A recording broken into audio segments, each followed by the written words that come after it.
Kalau kita berbakti pada alam, ikhlas, yang punya alam memberi kecukupan pada kita. Asal yakin kalau lu punya Tuhan, pasti akan terjadi. Jangan takut kita akan kelaparan. Betul.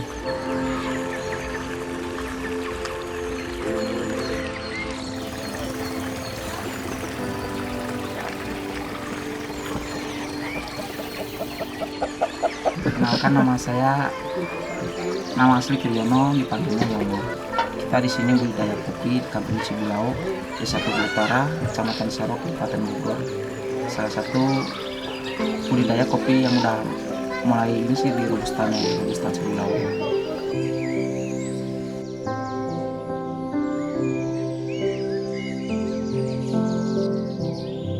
Kebetulan juga sebenarnya yang kita lakukan di sini kopi itu dulu kita berpikir gimana kedepannya itu kalau pengen kopi itu nggak usah beli. Kita nggak berpikir saya harus jual kemana, harus laku segini, saya nggak pernah berpikir karena dulunya alih ini juga apa namanya ya konservasi itu.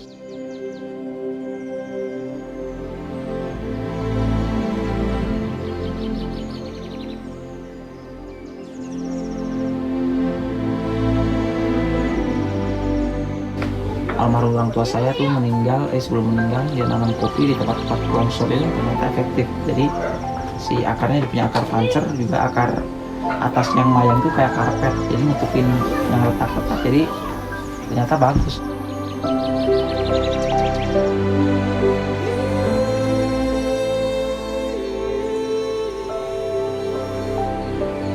Kalau mayoritas di sini masyarakat berkebunnya bukan sayur ya. Kalau ke arah kopi itu awam buat orang daerah-daerah sini, karena yang udah punya nama kalau dari dulu itu sayurannya, kalau sayur mayur itu.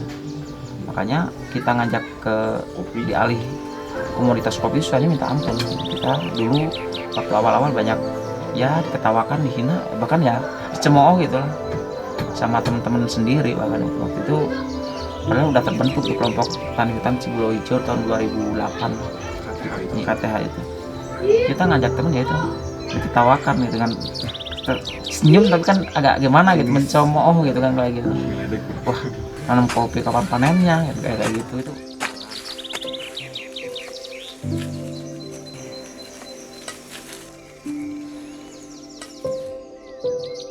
Alam di sekitar yang berdekatan dengan masyarakat, kalau tidak jadi satunya masyarakat itu susah untuk mengembangkannya atau untuk mempertahankan ekosistem, misalnya penghijauannya itu susah banget. Ya kita juga sih dulu banyak, bahkan bukan cuma masyarakat, bahkan LSM dulu banyak yang istilahnya miring lah terhadap kita, karena banyak yang bilang mengalihkan ekosistem, merusak habitat segala macam kayak gitu. Padahal kenyataannya memang hutan itu cuma tinggal semak-semak doang waktu itu. Biarin aja semak juga kan mereka gitu. Padahal kan sebenarnya kita juga tahu kalau cuma rumput itu kekuatannya kan buat pengikat tanah nggak ada sebenarnya. Nah, kita bahkan saya sampai pernah dimaki-maki salah satu sama LSM itu. Pokoknya merusak ekosistem, rusak segala macam lah pokoknya hal kayak gitu.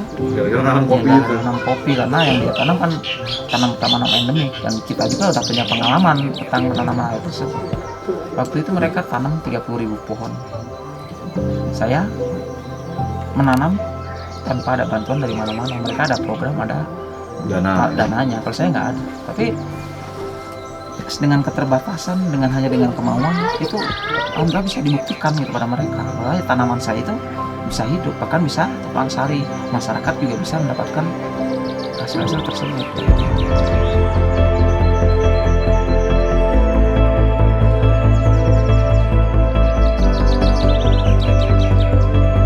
Ya kalau di perkebunan kayak sekarang umumnya orang harian itu sehari cuman 27.000, cukup buat apa? Makannya susah. Apalagi sehari gitu. Iya.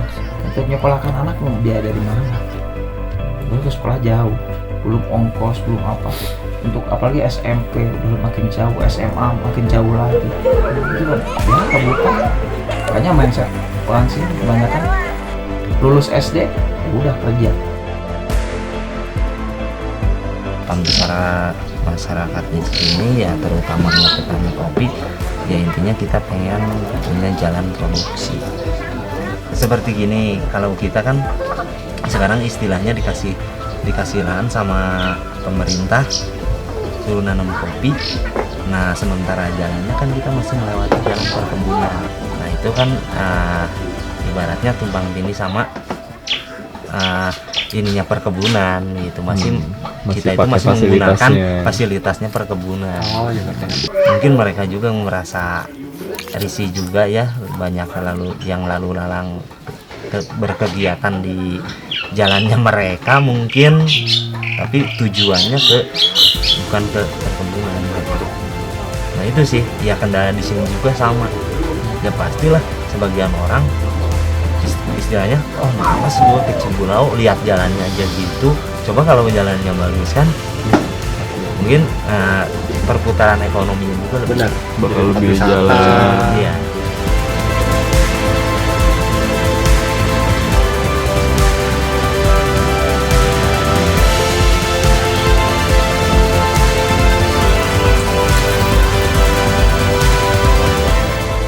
Saya punya mimpi hidup saya itu, walaupun saya itu nggak, kalau dalam materi saya nggak punya apa-apa, tapi ya pengen minimalnya bisa bermanfaat buat orang lain.